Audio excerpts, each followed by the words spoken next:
एक ऐसा गैजेट जो आपको यूएसए से मोर देन 50% प्राइस पर मिलता है। यूएसए में 1 लाख रुपए में बिकने वाला आईफोन इंडियन मार्केट में आते आते 1,60,000 रुपए का हो जाता है, जो कि इंडियन मार्केट को ध्यान में रखकर बनाया भी नहीं जाता है। आईफोन में बहुत से ऐसे फीचर्स होते हैं जो कि इंडिया में वर्क ही नहीं करते हैं, like SOS via satellite, road side assistant and much more. मतलब लिटरली आप एक ऐसी टेक्नोलॉजी खरीद रहे हो जो आपके लिए वर्क ही नहीं करती है। लोग लिटरली EMIs पर आईफोन खरीदते हैं अपनी अमीरी का ढोंग करने के लिए। भाई अगर किसी चीज को आपको EMIs पर खरीदना पड़ रहा है, दैट सिंपली मीन्स कि आप उसे अफोर्ड नहीं कर सकते हैं। फिर भी क्यों खरीदना है? आप बैंक्स को इंटरेस्ट पे कर रहे हैं just two by A depreciating asset, जिसकी वैल्यू टाइम के साथ कम हो जाएगी, बट आपकी EMIs उतनी रहेंगी। और जब आपकी EMIs खत्म होंगी तब तक आपका आईफोन आउटडेटेड हो जाएगा। और इतना सब कुछ आप एक बेस वेरिएंट के लिए कर रहे हैं, जबकि एप्पल हर साल चेंजेस जो कि ना के बराबर होते हैं अपने प्रो मॉडल्स में ही करता है। अब इतना ज्ञान जानने के बाद आइए गौर करते हैं उन फैक्टर्स पर जो कि आईफोन्स को इतना महंगा बना देते हैं।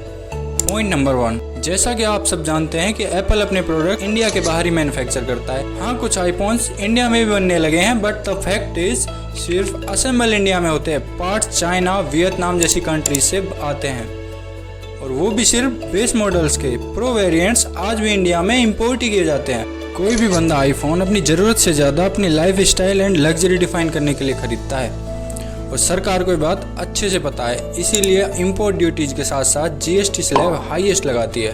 पॉइंट नंबर 2, एप्पल को अपना धंधा करना अच्छे से आता है। वो आपको अपने प्रोडक्ट से ज़्यादा क्लास सेल करता है और आपको ये विश्वास दिलाता है कि वो मार्केट में दी बेस्ट है। कभी देखा है अपने प्रोडक्ट्स का कंपैरिजन दूसरे ब्रांड्स के साथ करते हुए? बाकी ब्रांड्स उसकी इसमें हेल्प भी करते हैं एप्पल की कॉपी करके। मैं नाम तो नहीं लूंगा, बट ऐसा होता है। और ऐसा करके एप्पल उन इंडियंस को जिनकी बेसिक इंस्टिंक्ट सेविंग करने की होती है, अपने ऐसे एक्सपेंसिव प्रोडक्ट खरीदने के लिए कन्विंस कर लेता है जो अपनी मैन्युफैक्चरिंग कॉस्ट के 3 गुना मार्केट प्राइस पर मिलते हैं। इंडिया में तो ये फिगर 4 से 5 गुना हो जाता है। ये साइकोलॉजी गेम बाकी कंपनीज भी खेलती हैं, बट ट्रस्ट मी, ये करना एप्पल से बेहतर किसी को नहीं आता। नो डाउट एप्पल का product satisfaction and consumer support next level है, बट अगर इतना एक्सपेंसिव प्रोडक्ट खरीदने के बाद भी आपको ये बेसिक फैसिलिटीज ना मिले तो कौन ही खरीदना चाहेगा Apple products. Now the final question is, क्या आपको इतने ओवर प्राइस्ड आईफोन्स खरीदने चाहिए?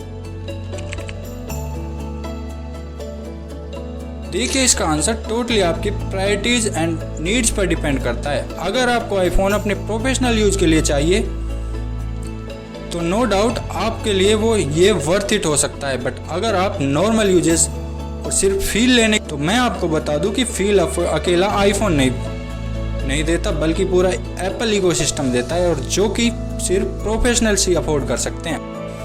आप 80,000 में आईफोन 15 खरीदने से अच्छा S22 का खरीदिए, जो कि हर सेगमेंट में इससे बेहतर है। अगर पैसा खर्ची करना है तो ऐसी जगह करो जहां आपको उसकी वैल्यू की चीज़ मिले।